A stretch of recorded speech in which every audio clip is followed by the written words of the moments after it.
أعوذ بالله من الشيطان الرجيم. بسم الله الرحمن الرحيم. لا أقسم بيوم القيامة ولا أقسم بالنفس اللوامة أيحسب الإنسان أن لن نجمع عظامه بلى قادرين على أن نسوي بنانه بل يريد الإنسان ليفجر أمامه يسأل أيان يوم القيامة فإذا برق البصر وخسف القمر وجمع الشمس والقمر يقول الإنسان يومئذ أين المفر يقول الإنسان يومئذ أين المفر كلا لا وزر إلى ربك يومئذ المستقر ينبأ الإنسان يومئذ بما قدم وأخر بل الإنسان على نفسه بصيرة ولو ألقى معاذيره لا تحرك به لسانك لتعجل به إن علينا جمعه وقرآنه فإذا قرأناه فاتبع قرآنه ثم إن علينا بيانه كلا بل تحبون العاجلة وتذرون الآخرة وجوه يومئذ ناظرة إلى ربها ناظرة ووجوه يومئذ باسرة تظن أن يفعل بها فاقرة كلا إذا بلغت التراقي وقيل من راق وظن أنه الفراق والتفت الساق بالساق إلى ربك يومئذ المساق فلا صدق ولا صلى ولكن كذب وتولى ثم ذهب إلى أهله يتمطى أولى لك فأولى ثم أولى لك فأولى أيحسب الإنسان أن يترك سدى ألم يكن نطفة من مني يمنى ثم كان علقة فخلق فسوى فجعل منه الزوجين الذكر والأنثى أليس ذلك بقادر على أن يحيي الموتى Bismillahirrahmanirrahim. Assalamualaikum warahmatullahi wabarakatuh. Alhamdulillahirabbil alamin. Alhamdulillahi wa kafa wassalatu wassalamu ala Rasulillahil Mustafa wa ala alihi wa sahbihi ahli sidqi wal wafa. Ibu-ibu, teteh-teteh, neng-neng, dan para jomblo fisabilillah sebelah kanan yang soleh-solehah insyaallah. Hari ini kita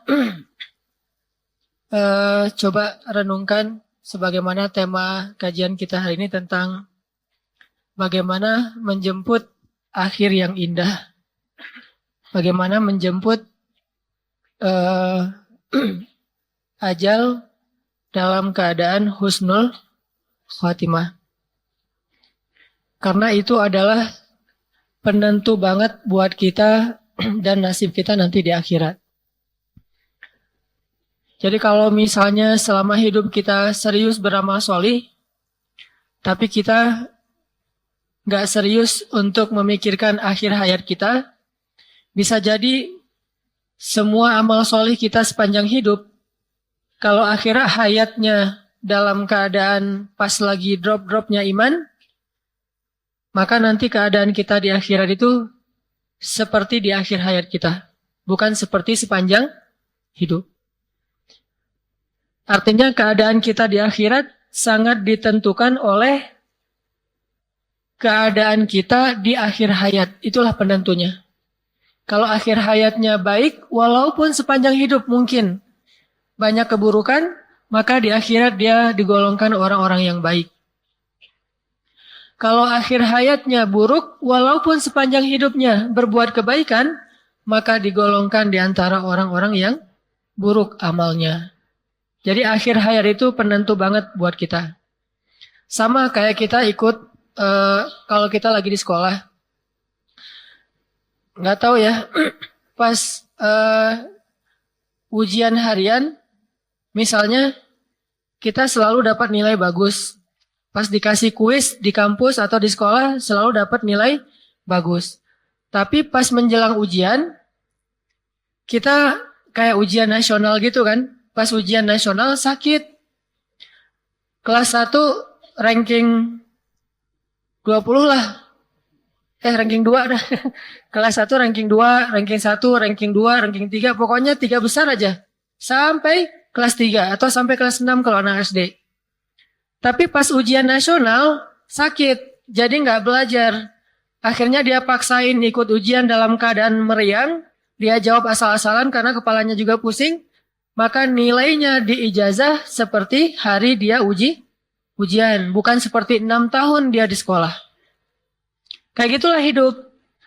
Hari-hari itu kita ibadahnya bagus, sholatnya tepat waktu, puasa alhamdulillah nggak bolong, taraweh sering walaupun masih sendiri gitu kan.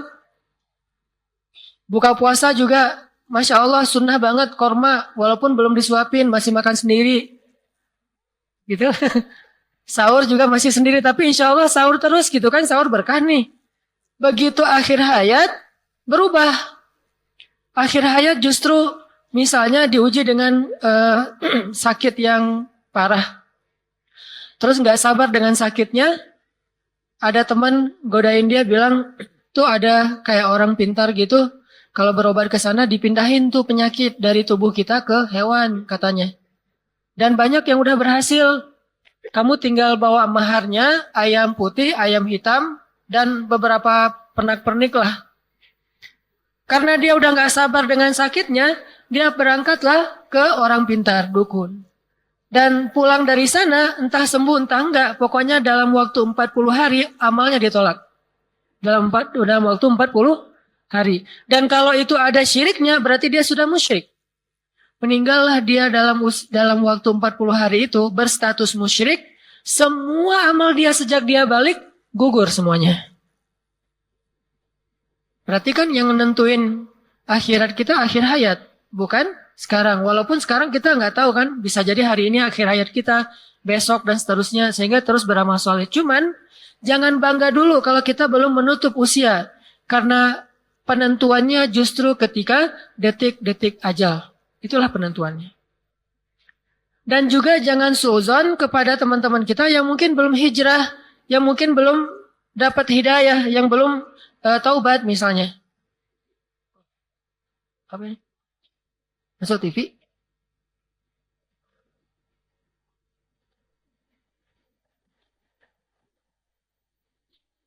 Grogi gini aja masuk TV. Ini TV mana nih? MTV. Jadi DJ. Eh, tadi sampai di mana? Belum hijrah, belum taubat, jangan suuzon. Kalau ngelihat teman kita belum sholat, kasihan aja, jangan benci. Kalau ngelihat teman kita kayaknya masih buat dosa gitu, masih malam nggak tidur, tidurnya pagi, malam jadi kelelawar gitu kan. Jangan suuzon, siapa tahu dia kelelawarnya kelelawar ibadah, yaitu sholat tahajud gitu. Intinya mah jangan suuzon, karena bisa jadi sepanjang hayat dia berbuat dosa nih. Membunuh, berzina, minum, dan segala macam lah dosa-dosa besar. Dia tinggalkan sholat, dia nggak pernah puasa. Sholat aja setahun cuma sekali, yaitu sholat Idul Fitri. Kayak cerita saya itu juga masbuk ya. Udah sholatnya setahun sekali, masbuk pula. Gara-gara nggak ngerti. Dia pikir sholat Idul Fitri itu kayak sholat Jumat. Sholat dulu baru khutbah. Khutbah dulu baru sholat. Padahal Idul Fitri mah sholat dulu baru khutbah. Jadi begitu dia di rumah dengar masih khutbah, ya masih khutbah ntar aja deh. Kalau udah selesai khutbah baru kita ke tanah lapang atau ke masjid. Pas selesai khutbah dia berangkat ke tanah lapang, orang pada bubar. Loh kok nggak sholat? Udah tadi sebelum khutbah, nggak ngertian. Nah ini artinya bisa jadi dia hidupnya tuh kayak gitu. Tapi pas akhir hayatnya dia nyesel. Pas sakit langsung dia insaf. By the way, insaf itu bahasa Arab ya. Insaf terus jadi bahasa Indonesia. Biar kita tahu aja bahasa kita tuh banyak diserap dari bahasa Arab. Pas akhir hayatnya dia sakit terus dia insaf. Dia insaf gitu. Udah insaf dia taubat. Dia ya Allah kalau saya sembuh saya pengen memperbaiki diri. Gak sembuh meninggal. Maka catatan amal dia di akhirat sebagai orang yang bertaubat. Kalau yang tadi beramal soleh tapi akhirnya syirik, catatannya di akhirat sebagai orang yang musyrik. Catatan itu labelnya, statusnya tergantung akhir, itulah statusnya. Bukan dia di awal. Makanya kita selain belajar beramal soleh secara daily, per hari, kita coba belajar juga mempersiapkan gimana caranya mudah-mudahan akhir hayat kita itu benar-benar akhir hayat yang terbaik. Sehingga ada doa, Allahumma ja'al khairu ayyami yawma alqaq wa khairu a'mali khawatimaha. Ya Allah jadikanlah hari terbaik dalam hidup saya, hari ketika saya kembali kepadamu. Dan jadikanlah amal terbaik saya adalah penutupnya. Kalau amal terbaiknya adalah penutupnya, maka yang kurang-kurang di awal akan Allah maafkan. Tapi kalau yang terburuk justru penutupnya, yang lebih-lebih di awal justru Allah gugurkan. Jadi penutup ini sangat-sangat penting bagi nasib kita nanti di akhirat. Nah, untuk lebih jelasnya coba kita tadabbur dulu firman Allah Subhanahu wa taala di dalam surat Al-Qiyamah. Surat Al-Qiyamah. Surat Al-Qiyamah surat 75. Saya akan baca Al-Qiyamah dari ayat pertama sampai selesai. Coba teman-teman sekalian memperhatikan sambil ngelirik terjemahannya. Jadi sambil ngedengerin, sambil ngeliatin terjemahannya. Mudah-mudahan nanti bisa lebih menghayati. Surat Al-Qiyamah dari ayat pertama. A'udzu billahi minasy syaithanir rajim. Teman-teman hanya mendengarkan dan melihat terjemah. Bismillahirrahmanirrahim. La uqsimu biyaumil qiyamah. ولا أقسم بالنفس اللوامة أيحسب الإنسان أن لن نجمع عظامه بلى قادرين على أن نسوي بنانه بل يريد الإنسان ليفجر أمامه يسأل أيان يوم القيامة فإذا برق البصر وخسف القمر وجمع الشمس والقمر يقول الإنسان يومئذ أين المفر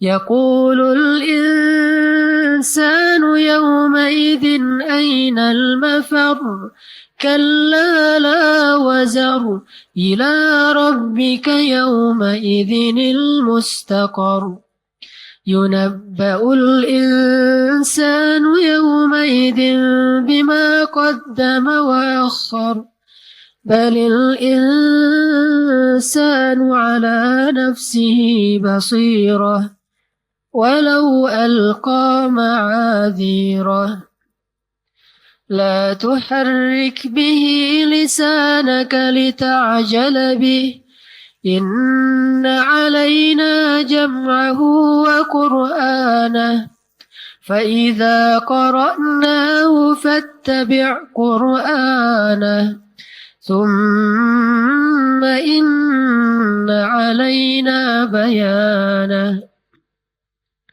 كلا بل تحبون العاجلة وتذرون الآخرة وجوه يومئذ ناظرة إلى ربها ناظرة ووجوه يومئذ باسرة تظن أن يفعل بها فاقرة كلا إذا بلغت التراقي وقيل من راق وظن أنه الفراق والتفت الساق بالساق إلى ربك يومئذ المساق فلا صدق ولا صلى ولكن كذب وتولى ثم ذهب إلى أهله يتمطى أولى لك فأولى ثم أولى لك فأولى أيحسب الإنسان أن يترك سدى ألم يكن نطفة من مني يمنى ثم كان علقة فخلق فسوى فجعل منه الزوجين الذكر والأنثى أليس ذلك بقادر على أن يحيي الموتى Sadaqallahul Azim. Bapak Ibu teman-teman yang dirahmati Allah Subhanahu wa taala. Surat Al-Qiyamah ini menjelaskan tentang perjalanan akhirat kita secara singkat. Salah satu adegan yang paling luar biasa adalah adegan yang disebutin di ayat 26. Kalla idza balaghatit taraqi wa qila man raq wa dhanna annahu al-firaq wal taffatis saqu bis-saq ila rabbika yawma idzinil masaq. Apa artinya? Sungguh apabila nafas seseorang telah menyesak sampai ke kerongkongan. Nah, ini adalah adegan-adegan yang menentukan nasib kita nanti di akhirat. Coba nanti teman-teman sekalian baca khusus ayat 26 sampai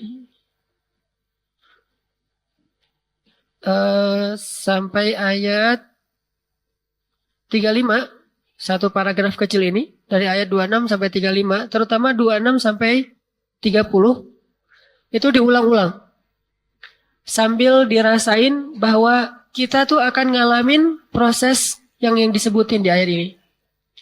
Kita semuanya pasti akan ngerasain gimana rasanya sakaratul maut. Teman-teman tahu arti sakarat? Yang jadi bahasa Indonesia juga sakarat? Dia lagi sekarat gitu. Tahu arti sekarat?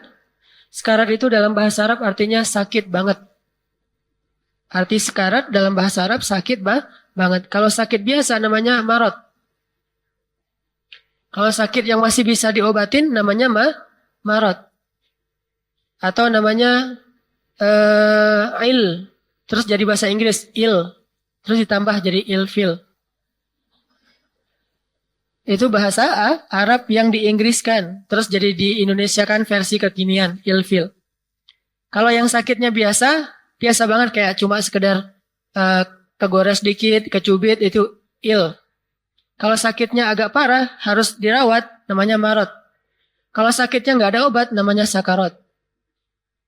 Kalau udah nggak ada obat, namanya sakarot. Karena sakaratul maut itu nggak ada obatnya.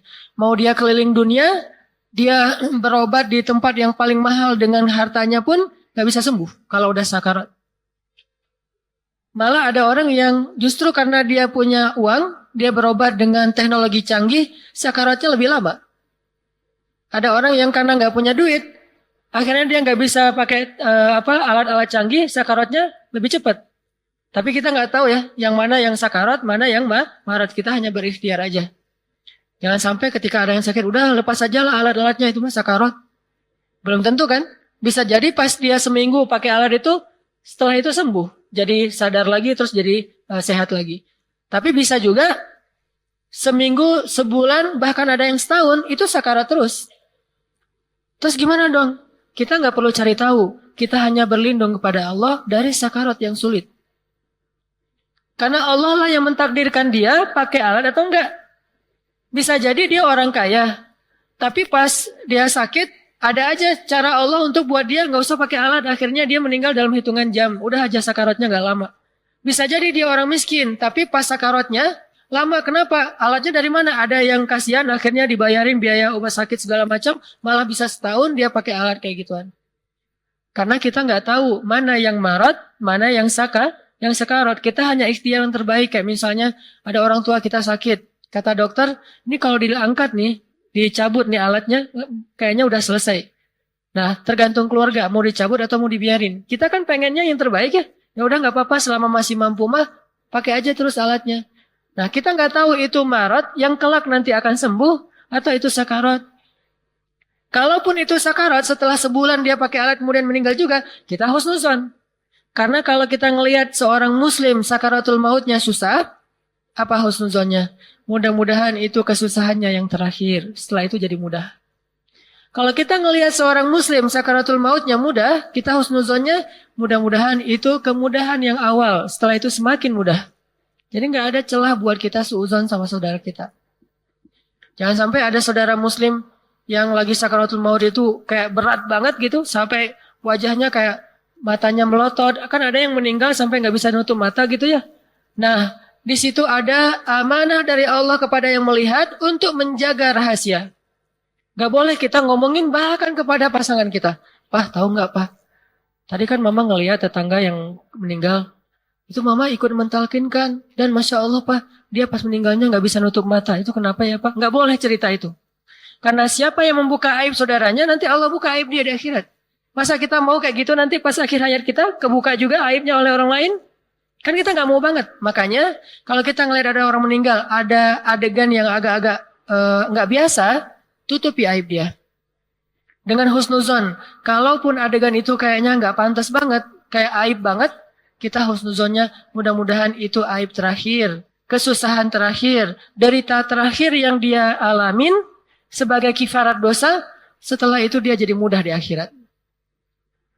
Jadi orang yang kita omongin sekarang mungkin di kuburnya udah dapat nikmat surga. Ngapain lagi kita masih ngomongin dia? Padahal dia sudah diridhoi Allah. Makanya jangan pernah suuzon kepada orang yang sedang sakaratul maut. Gimana pun beratnya sakaratul maut. Walaupun manusiawi mah, kadang-kadang kita sebel sama orang nih. Ada orang misalnya tetangga sering ganggu tetangga lain gitu. Malakin, terus buang sampah di pekarangan kita. Pokoknya sering banget ngeselin tetangga. Pas dia meninggal, kelihatan sakaratnya susah. Tetangga pada kayak bersyukur gitu kan. Tuh rasain. Makanya jadi orang tuh jangan macam-macam sama tetangga. Terus diceritain ke tetangga yang lain. Tuh kan Bu, bener ya. Orang kalau nggak baik sama tetangga tuh akhir hayatnya kayak gitu. Nggak boleh kita cerita yang buruk tentang orang yang sudah wafat. Karena kita nggak tahu persis nasib dia di akhirat kayak gimana. Kita hanya bisa mengambil pelajaran. Tapi aib nggak boleh dibuka. Pelajarannya apa? Ya, semua kita pasti akan wafat.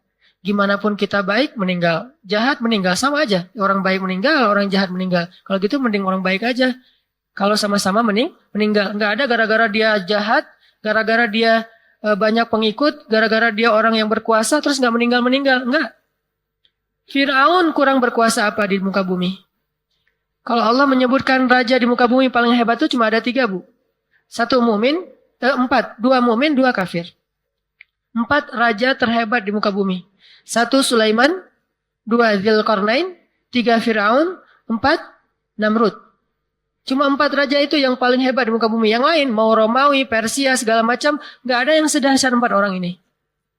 Dalam sejarah Islam banyak raja-raja hebat, nggak ada yang sedahsyat Sulaiman dan Dzulqarnain secara kekuasaan. Tapi kalau secara kesolihan, Allah lebih tahu.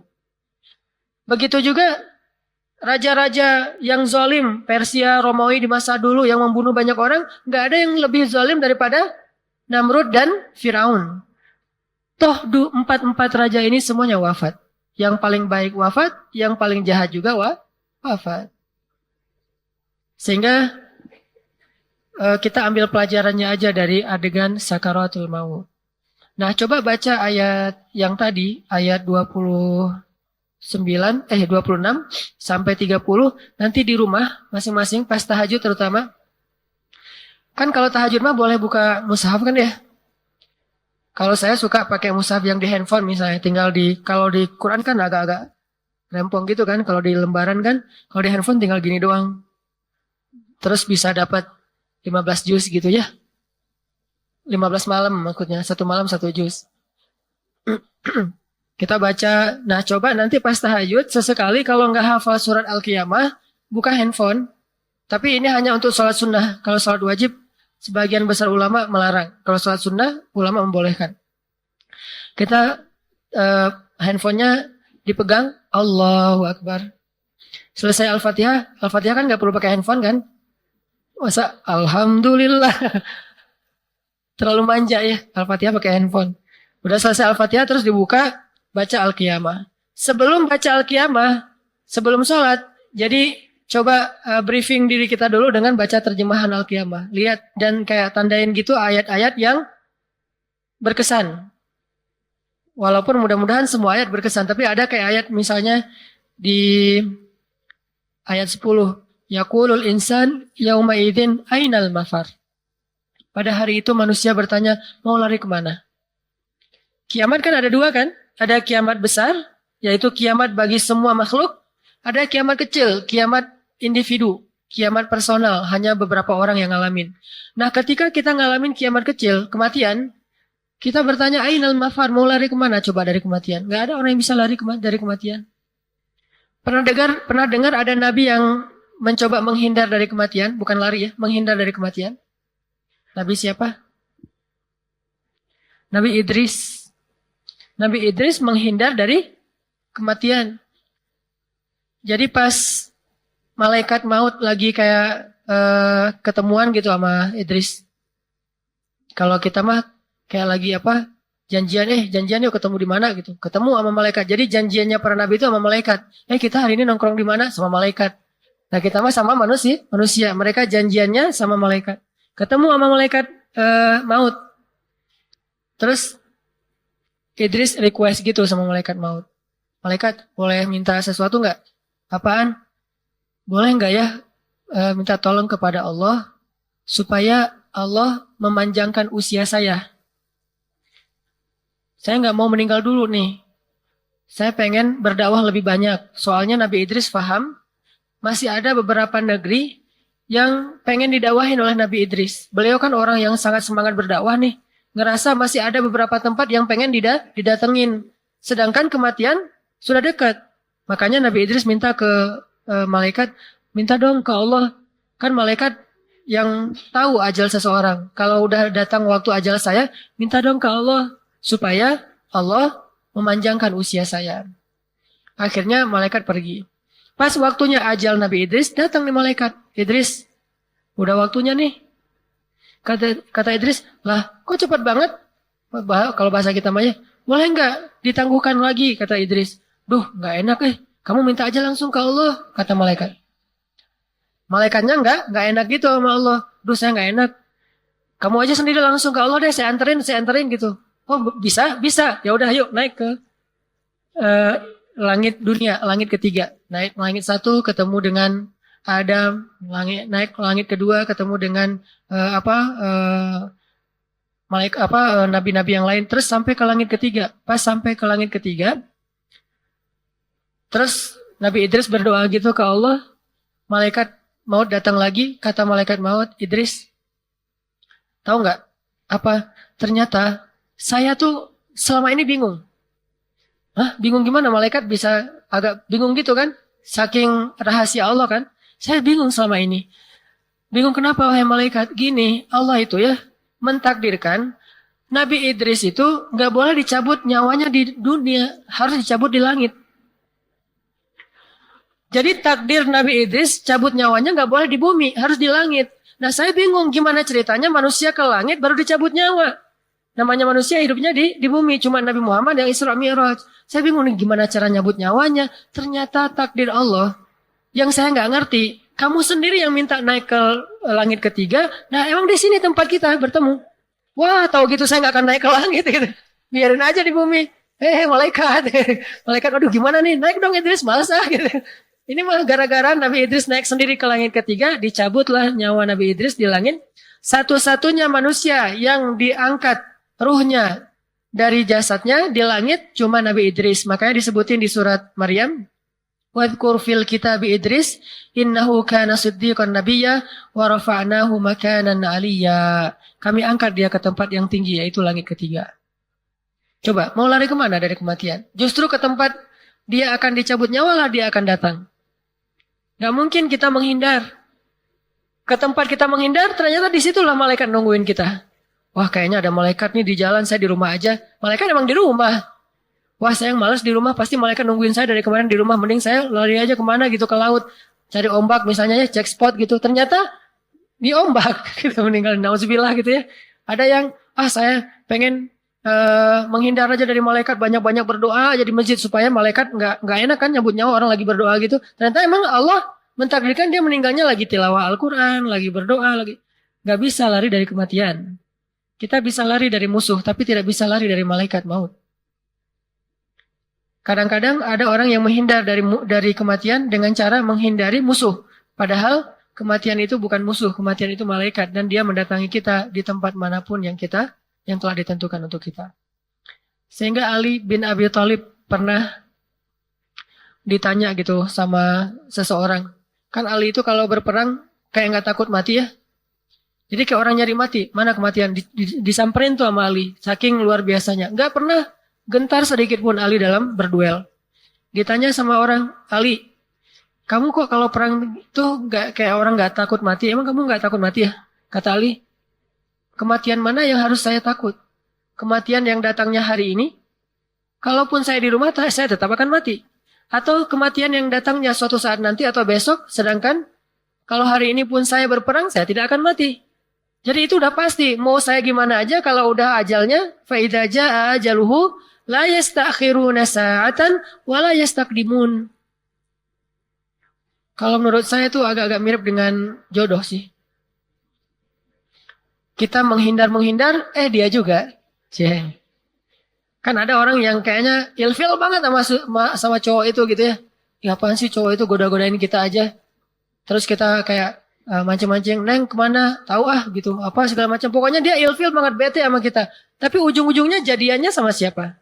Sama dia juga. Kan banyak banget kasus kayak gitu. Kayak cerita garam di laut, asam di gunung, ketemunya di kuali kan ya. Tetap aja kayak gitu. Ada orang yang kayak teman saya orang Indonesia, jodohnya orang Mesir. Pas lagi kuliah. Dia itu paling gak suka loh ke Mesir. Gak suka banget. Kenapa? Males banget saya ke Arab kata dia. Nih hati-hati ya ngomongin males ke Arab ya. Males Arab atau apalah istilahnya. Kayak anti Arab gitu. Padahal Rasulullah juga orang Arab. Dan dalam Islam nggak ada bedanya orang Arab dengan orang Ajam, semuanya sama. Justru kita yang rasial sebetulnya. Islam tidak rasis sama sekali karena di antara umat hamba Allah sama aja semuanya. Kita bilang nih, gua males banget sama Arab segala macam. Ada teman saya kayak gitu persis, males banget dia ke Mesir. Kenapa? Nggak mau ketemu, pernah umroh sekali trauma. Kayak ngelihat di imigrasi Jeddah nggak rapi gitu, terus orangnya kerjanya suka-suka, lagi ngecap paspor gitu sambil ngobrol sama temennya, salam sih ngobrol-ngobrol, ngeteh dulu, terus orang pada ngantri gitu kan, bete kan dia, gua nggak akan ke Arab lagi, malas banget. Pas lulus sekolah, diajak temannya, kita lanjutin sekolah ke Mesir yuk, malas gua mau ke Jerman aja, kata dia. Tes ke Jerman nggak ada yang lulus, ternyata dapat panggilannya justru ke Mesir. Galau kan? Duh, ini ke luar negeri nggak ada lain pilihannya selain Mesir. Jerman nggak lulus, ke luar negeri yang ke Eropa nggak ada yang dapat. Ke Korea waktu itu gimana gitu ya? Sebetulnya pengen ke Korea sih, pengen selfie gitu. Nggak dapat juga. Dia satu-satunya tawaran buat dia beasiswa cuma ke Mesir. Akhirnya dengan berat hati dia berangkat ke Mesir.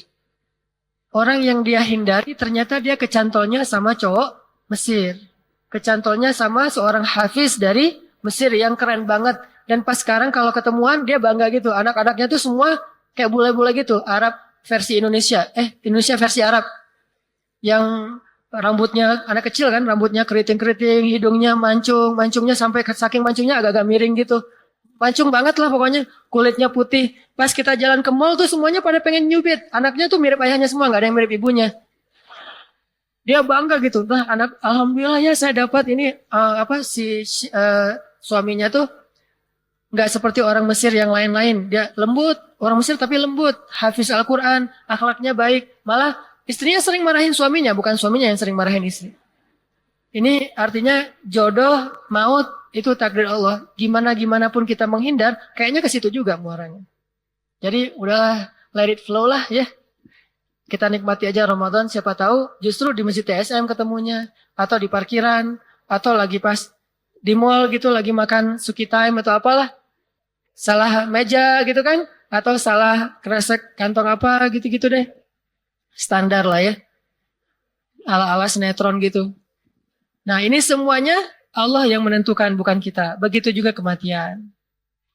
Ada orang yang merasa bahwa dengan sakit nih kayaknya sakit saya nih akan membuat saya meninggal nih. Ternyata yang meninggal duluan justru anaknya yang nungguin dia. Kemarin tuh ada sekitar 2 bulan yang lalu, ada cerita. Ini terjadi kepada teman saya nih. Teman saya tuh pengasuh pesantren, almarhum. Pengasuh pesantren. Salah satu santriwati di pesantren itu dapat musibah, kedua orang tuanya wafat di kampung. Telepon ke pesantren, ngasih tahu ke anaknya bahwa orang tuanya wafat. Dan anak ini, anak satu-satunya. Orang tuanya wafat, kasih tahu ke putrinya. Pengasuh pesantren teman saya nggak tega mau ngasih tahu. Akhirnya cuma diajak, kita pulang yuk ketemu ayah kamu. Ada urusan gitu. Diajak pulang nih. Teman saya, istrinya sama anak santriwati tadi yang ayahnya meninggal. Diajak pulang naik mobil yang nyetir teman saya. Jarak antara pesantren ke rumahnya sekitar 5 jam. Ke pelosok gitu. Di tengah jalan terjadi kecelakaan. Teman saya ini luka parah, istrinya juga luka-luka, dan anak tadi meninggal di tengah jalan dalam kecelakaan itu. Dia menyusul orang tuanya. Dia nggak tahu pas dia pulang dia berpikir ayah ibunya masih ada. Dia cuma pengen ketemu ayahnya. Dia senang gitu. Aduh bisa pulang nih padahal belum liburan. Pengen ketemu ayah dan ibu. Padahal ayah ibunya udah meninggal. Ternyata takdir Allah dia bertemu dengan ayah ibunya di akhirat. Ada yang punya tisu? Maaf ya bukan baper lagi flu. Baper sedikit. Nah itu kejadian nyata banget tuh. Coba lihat. Orang yang gak nyangka-nyangka seperti apa akhirnya justru mengalami akhir yang luar biasa. Kita berharap akhir kita tuh kalau bisa ada kayak request gitu. Bisa gak akhirnya di request? Kadang bisa teman-teman. Kalau tingkat kesolihannya kita tuh udah luar biasa. Sampai kita mau meninggal kayak gimana bisa minta. Salah satu meninggal yang bisa diminta itu adalah meninggal dalam keadaan syahid. Kata Nabi, siapa yang meminta wafatnya dalam keadaan syahid di jalan Allah dengan kejujuran di hatinya, maka Allah pasti akan mengabulkan. Cuman kan agak-agak ngeri juga ya. Minta meninggalnya di tangan musuh. Wah, itu ngeri. Tapi kalau jujur dari hati, itu benar akan terjadi. Dan terjadi banyak tempat. Banyak banget, terutama kayak di Palestina. Dulu ada Syekh Ar-Rantisi namanya. Salah satu panglima Hamas. Beliau mengatakan semua orang akan mati. Ada yang matinya karena kena kanker. Ada yang matinya serangan jantung.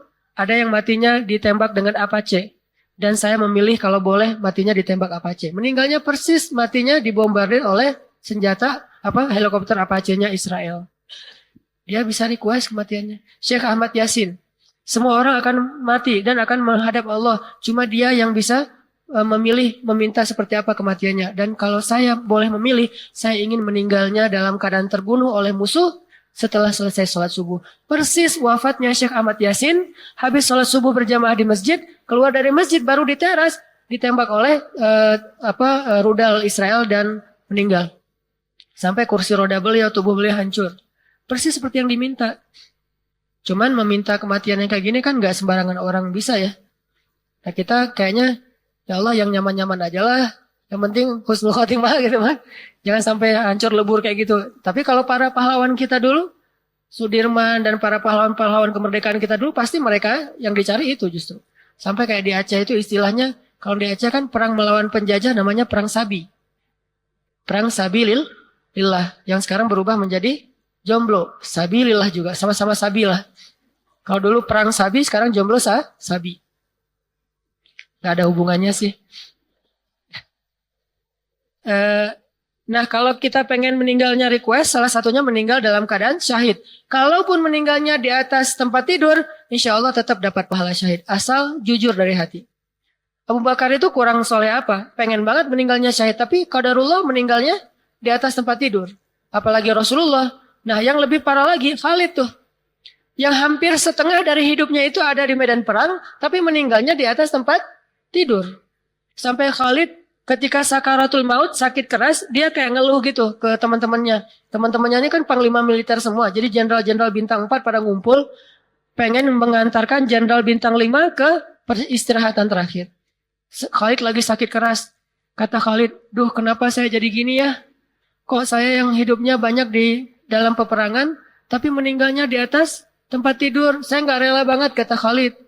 Masa saya yang dikenal sebagai jenderal yang gagah, meninggalnya seperti seekor onta tua yang sudah tidak berdaya, kata Khalid. Apa kata teman-temannya? Ya Khalid, engkau itu adalah pedang Allah. Dan Allah nggak rela pedangnya dipatahkan oleh musuh. Makanya meninggalnya tidak dalam keadaan dipatahkan. Baru Khalid terhibur. Oh gitu. Kalau kita masih sempat-sempatnya kegeeran kalau kita mah. Kita kan kalau mau meninggal juga masih GR. Kalau para solihin enggak. Engkau adalah pedang Allah dan Allah enggak rela kalau pedangnya dipatahin sama musuh. Akhirnya bantu saya berdiri, bantu saya berdiri. Saya enggak rela dicabut nyawa dalam keadaan terbaring. Kesatria banget lah pokoknya Khalid. Enggak rela dicabut nyawa dalam keadaan terbaring. Akhirnya minta dibantuin berdiri. Berdiri. Kemudian dia menghadap ke arah kiblat. Dia katakan, ya Allah, saya serahkan diri saya kepadamu. Saat itulah dicabut nyawanya dalam keadaan berdiri. Wafatnya seorang kesatria. Gak mau wafatnya tidur. Kalau kita baru sakit dikit, mana tempat tidur, tidur. Kalau Khalid gak mau tidur saya mah. Itu sakit paling parah kan, sakarat yang gak ada obatnya. Tapi dia gak rela dalam keadaan duduk, apalagi terbaring. Pengennya dicabut nyawa dalam keadaan berdiri. Jadi siapa yang mau merasa dirinya lebih hebat daripada Khalid? Baru panas DB dikit, udah dirawatkan. Khalid enggak, dia pengen berdiri. Orang meninggal bisa milih, termasuk Ikrimah. Gimana pun jelek ayahnya Ikrimah, yaitu Abu Jahal, anaknya tuh luar biasa loh, kesatria paling keren, paling tangguh. Kalau kita baca sirah Nabi dan sahabat, kita akan takjub. Itu lebih daripada semua film-film Hollywood. Achilles, Hector, Hercules, siapa tuh? Gladiator gitu, Maximus, pokoknya siapa aja lah, termasuk yang di film-film kayak Lord of the Ring, film-film kolosal gitu, itu semuanya fiksi, tapi dalam Islam aktor-aktor sehebat itu, superhero, itu ada semuanya. Dan lebih hebat daripada adegan-adegan Hollywood, cuman karena kita belum ada Hollywood, nggak difilmkan. Makanya butuh sutradara-sutradara yang keren, orang-orang perfilman yang keren, yang mau berdakwah dengan keahliannya. Bagi saya dakwah itu bukan cuma ceramah, tapi segala potensi bisa dipakai. Ikrimah, gimana kematian Ikrimah? Kematian Ikrimah itu ketika kaum muslimin dalam satu peperangan, lalu kaum muslimin terdesak, tidak ada jalan untuk bisa menang kecuali ada yang berkorban. Menembus barisan musuh dengan resiko dia akan terbunuh. Maka saat itu berdirilah Ikrimah anaknya Abu Jahal di atas sebuah batu besar. Dia katakan, wahai kaum muslimin, siapa yang mau berbaiat sumpah mati bersama saya. Artinya harus mati, nggak boleh hidup. Kalau hidup berarti dia berkhianat. Siapa yang mau berbaiat, bersumpah akan mati bersama saya. Akhirnya terkumpullah 100 orang kesatria. Kalau di film 300 Spartan, ini 100 doang nih. Lebih sedikit dan lebih tangguh nih. Dan semuanya Spartan gitu, six pack gitu-gitu kan. Keren-keren lah pokoknya. 100 penunggang kuda yang siap mati. Siapa yang mau berbaiat bareng saya untuk mati? Terbaiatlah 100 orang mati bersama Ikrimah. Khalid aja waktu itu mengatakan kepada Ikrimah, ya Ikrimah, saya nggak rela kalau terjadi sesuatu kepada kamu ya Ikrimah. Kamu sahabat saya dari kecil. Kata Ikrimah, ya Khalid. Dulu ketika saya memusuhi Islam, membenci Allah dan Rasul, kamu nggak pernah ngalang-halangi saya. Sekarang ketika saya pengen membela Allah dan Rasul, kamu ingin menghalangi saya? Ma'azallah ya Khalid. Kenapa dulu kamu nggak menghalangi saya dari memusuhi Allah dan Rasul? Sekarang malah menghalangi saya dari membela Allah dan Rasul. Akhirnya kalian nggak bisa ngomong. Ikrimah pun berangkat dengan 100 pasukan elitnya, menembus barisan musuh. Dari 101 orang yang berangkat, nggak ada satupun yang kembali dalam keadaan selamat. Semuanya syahid. Mereka memilih kematiannya. Makanya sama kayak Nabi Idris memilih kematiannya. Begitu juga dengan atau mungkin gak syahid, memilih kematian yang indah itu seperti Utsman bin Affan. Tahu gimana Utsman wafat? Utsman wafat dalam keadaan sedang berpuasa sunnah, menjelang berbuka sedang tilawah. Sebaik-baik khatimah, husnul khatimah tuh kayak gitu. Dan malam sebelum Utsman berpuasa, gak tahu nih saya lupa hari Kamis apa hari Senin, pokoknya malamnya Utsman mimpi. Dalam mimpi Utsman didatangi Rasulullah. Dan kata Nabi, siapa yang melihat aku dalam mimpi, dia seperti melihat aku dalam kenyataan. Berarti itu mimpi yang benar. Berdoalah suatu saat kita bisa ketemu Rasul walaupun di dalam mimpi. Minimal kita masuk sebagian dari golongan sahabat. Kalau melihat Nabi langsung kan jadi sahabat Nabi. Ini setengah sahabat. Malamnya Utsman mimpi ketemu Rasul. Rasul tanya kepada Utsman, Utsman, besok mau buka puasa di mana? Sama keluargamu atau sama kami? Kata Utsman, ya Rasul, saya rindu kepada Rasul dan Abu Bakar, Umar, sahabat-sahabat yang udah duluan meninggal. Boleh nggak kalau besok saya meninggalnya buka puasanya bareng dengan Rasul? Akhirnya Rasulullah tersenyum, kemudian mengusap dadanya Utsman, lalu selesai dari mimpi, makan sahur, puasa. Lagi menjelang berbuka, ngabuburit gitu. Utsman ngabuburitnya di rumah sambil tilawah Al-Quran. Musuh mengepung rumah Utsman, orang-orang munafik nih. Akhirnya mereka berhasil masuk dan menghujam ke tubuh Utsman, pedang mereka, sehingga Utsman pun terbunuh dalam keadaan darahnya muncrat di halaman Al-Quran yang sedang dia baca. Dan dia dalam keadaan menunggu waktu berbuka, nggak sempat berbuka. Artinya dia akan berbuka bersama Rasulullah SAW. Begitulah mereka memilih kematian. Kok bisa memilih kematian? Kan enak banget tuh. Kalau tadi kan ceritanya hidup sepanjang hidupnya itu beramal solih, meninggalnya su. Sepanjang hidupnya berbuat buruk, meninggalnya husnun. Kalau ini meninggalnya bisa pilih. Termasuk Rasulullah juga gitu. Rasulullah tuh meninggalnya milih loh. Rasulullah didatangin malaikat Jibril, ya Rasulullah, ini cuma nanya doang ya. Gitu enggak, Rasulullah udah siap? Enggak, Rasulullah ini cuma nanya doang. Mau dicabut nyawa sekarang atau ntar aja? Kalau bilang ntar aja saya balik lagi nih. Yang datang bukan malaikat maut, Jibril yang datang, pemimpinnya para malaikat. Kalau yang lain kan yang datang langsung malaikat mautnya. Siapa nih? Saya malaikat maut. Enggak, saya Jibril. Terus apa hubungannya dengan kematian? Saya akan bilang ke malaikat maut, kalau Nabi bilang enggak, saya akan bilang jangan datang dulu, itu kekasih saya, jangan dekat-dekat loh gitu. Ini malaikat Jibril yang ngelindungin Rasul coba. Jadi Rasulullah itu meninggalnya di request sama malaikat Jibril, ya Rasulullah, engkau diberi pilihan oleh Allah. Antara kembali kepada Allah sekarang atau nanti. Jika engkau bilang nanti, kami akan kembali lagi. Tapi biasanya orang yang dikasih pilihan kayak gini pasti jawabannya sekarang aja. Kenapa kita nggak dikasih pilihan? Pasti jawabannya nanti. Datang malaikat, Ustaz Hanan, gimana Ustaz? Mau sekarang nanti? Boleh nggak 10 tahun lagi? Pasti gitu kan? Atau ntar aja deh, kapan-kapan. Dalam waktu yang tidak ditentukan gitu kan ya? Unlimited lah pokoknya. Karena kita jawabannya udah pasti bisa dibilang unlimited, nanti ntar aja. Makanya nggak ada request. Biasanya orang yang di request itu udah pada siap. Dan jawabannya, saya serahkan jiwa saya kepada Allah. Nah Rasulullah mengatakan, wahai Jibril, wahai malaikat Israel, lakukan tugas kalian.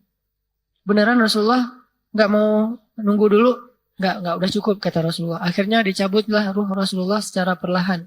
Rasulullah aja yang dicabut ruhnya perlahan itu sakit banget. Gimana yang lain yang dicabutnya suka-suka malaikat? Ini siapaan sih? Tarik aja. Gitu. Kalau Rasulullah maaf ya, yang dikit. Ketika Rasulullah tersentak itu, aduh, maaf ya Rasulullah. Gitu malaikatnya hati-hati sama Rasulullah. Kayak dokter yang lagi nyuntik putranya sendiri. Kan beda. Kalau putra orang, cak langsung. Kalau putra sendiri, gimana ya nih? Gimana nih rasanya nih? Gak enak banget nih. Pasti beda memperlakukan orang yang kita cintai sama orang lain. Nah malaikat semuanya mencintai Rasulullah. Tapi harus mencabut nyawa Rasulullah. Makanya mereka tuh gak tega. Sampai bayangin. Sampai Jibril memalingkan wajahnya dari Rasulullah. Jibril duduk di sebelah Rasulullah, kan ada Aisyah, ada istri-istri Nabi di situ tuh. Rasulullah tidur di atas pangkuan Aisyah, ada Fatimah. Jibril juga datang dengan wujud seorang laki-laki. Dengan malaikat pencabut nyawa di kepala Rasulullah. Ketika dicabut sedikit dari ujung jempolnya, jempol kaki, malaikat Jibril langsung gini.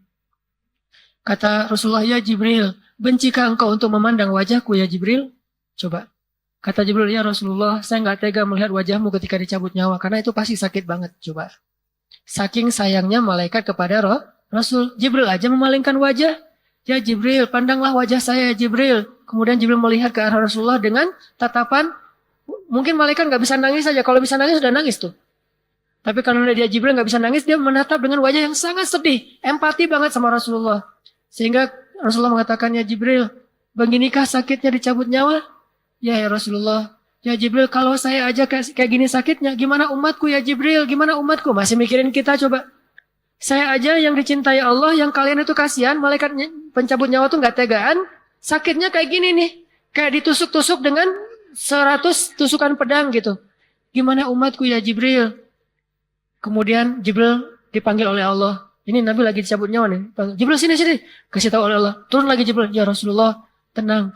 Allah memberi keringanan untuk umatmu.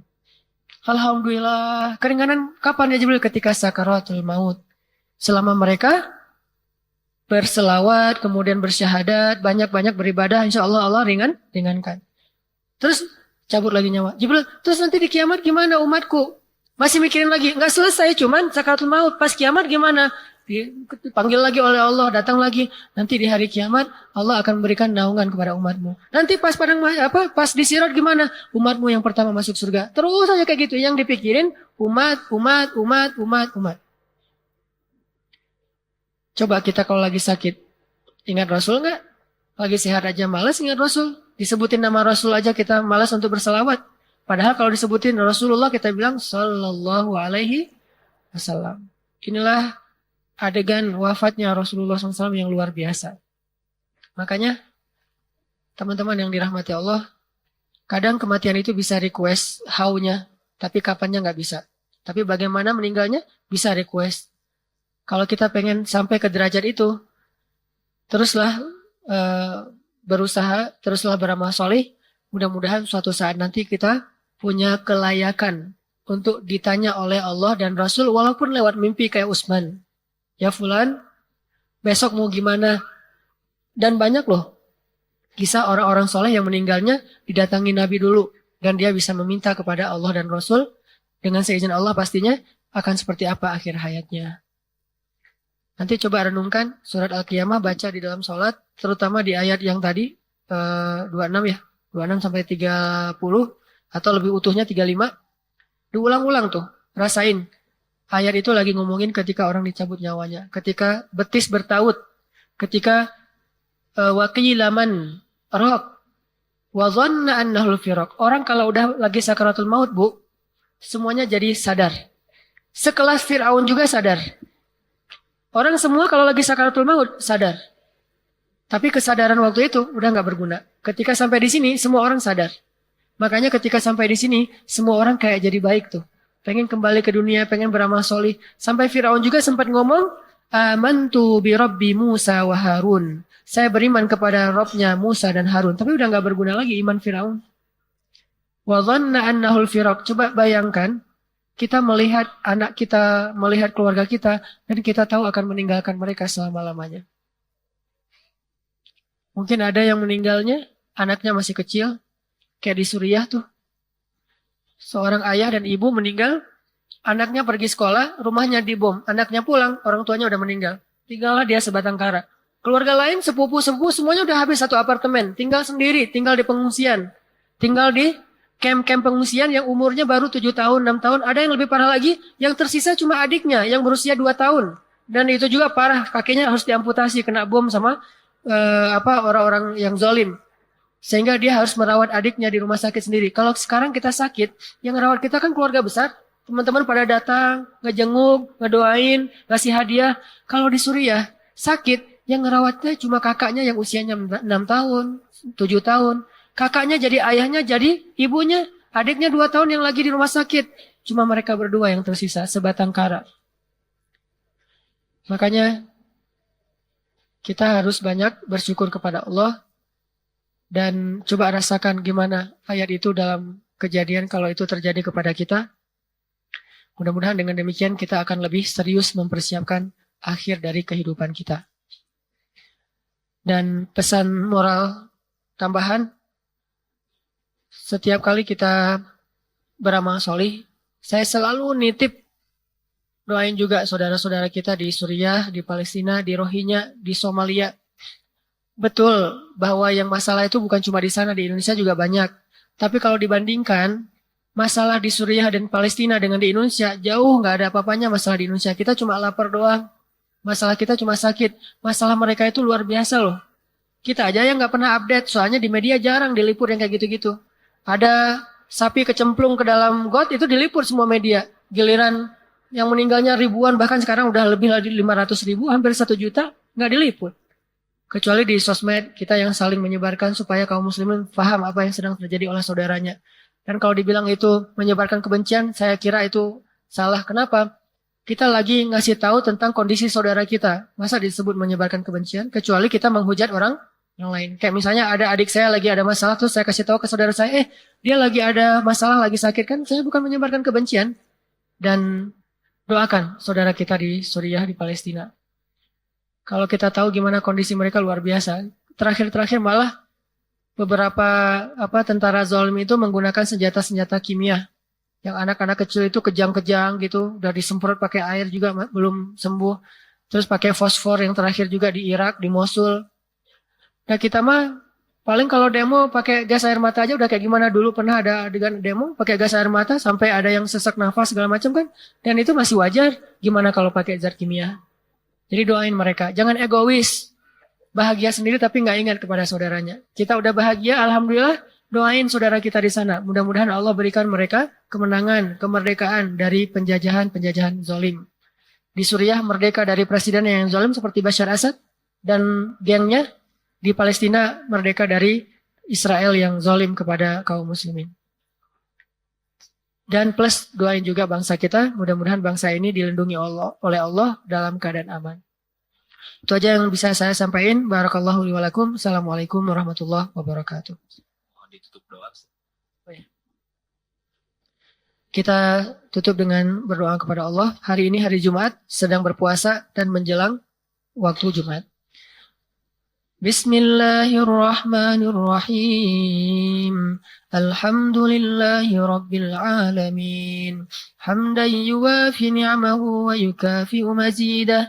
Ya Rabbana lakal hamdu kama yanbaghi li jalali wajhikal karim wa 'azimi sultanik. Allahumma salli wa sallim wa barik ala sayyidina Muhammad wa ala alihi wa sahbihi ajma'in. اللهم اغفر لنا ذنوبنا ولوالدينا وارحمهما كما ربيانا صغارا اللهم إنا نسألك الهدى والتقى والعفاف والغنى اللهم أعنا على ذكرك وشكرك وحسن عبادتك ربنا هب لنا من أزواجنا وذرياتنا قرة أعين واجعلنا للمتقين إماما ربنا آتنا في الدنيا حسنة وفي الآخرة حسنة وقنا عذاب النار وصلى الله على سيدنا محمد وعلى آله وصحبه أجمعين والحمد لله رب العالمين.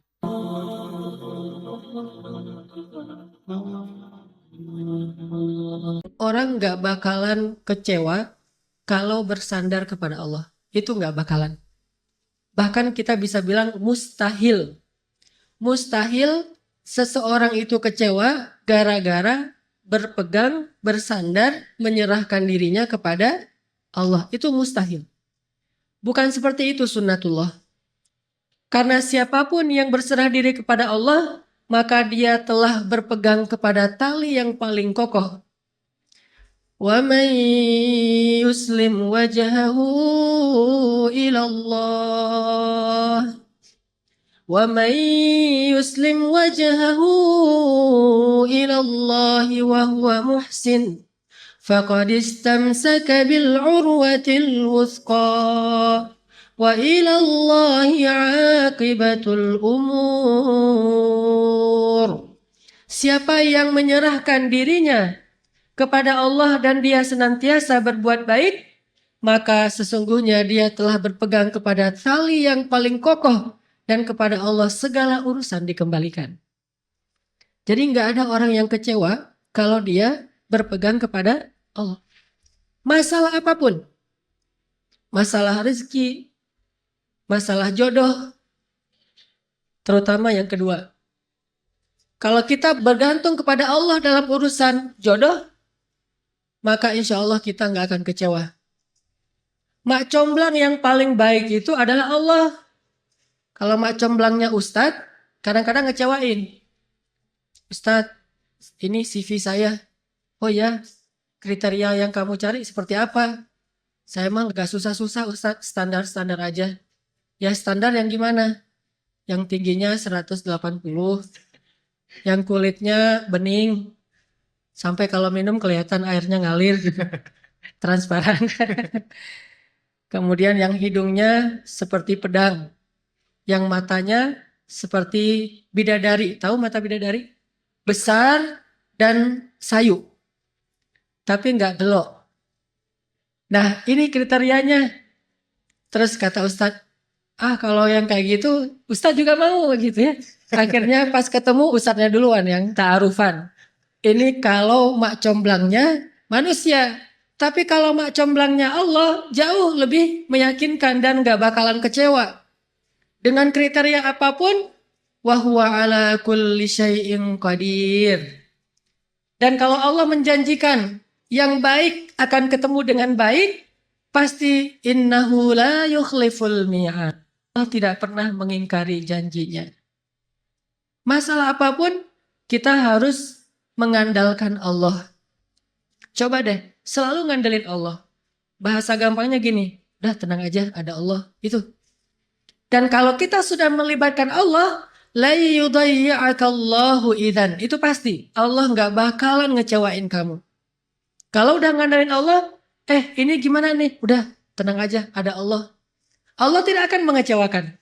Salah satu kalimat udah tenang aja ada Allah adalah la tahzan innallaha ma'ana. Kalau kita ada teman lagi galau gitu, terus kita bilang, la tahzan innallaha ma'ana. Kalau bahasa kita, woles bro, tenang aja ada Allah. Santai bro, karena ada Allah. Itu bahasa Arabnya la tahzan innallaha ma'ana. Andalin Allah dalam masalah kita. Ada masalah apapun, serahin aja sama Allah. Bismillah, la haula wala quwata illa billah. Bahkan kadang-kadang hanya dengan berzikir la haula wala quwata illa billah, Allah kasih keajaiban yang luar biasa. Karena setelah seseorang bersandar kepada Allah, la yudayya'anallahu idzan. Pasti Allah enggak akan ngecewain. Pasti Allah enggak akan ngecewain.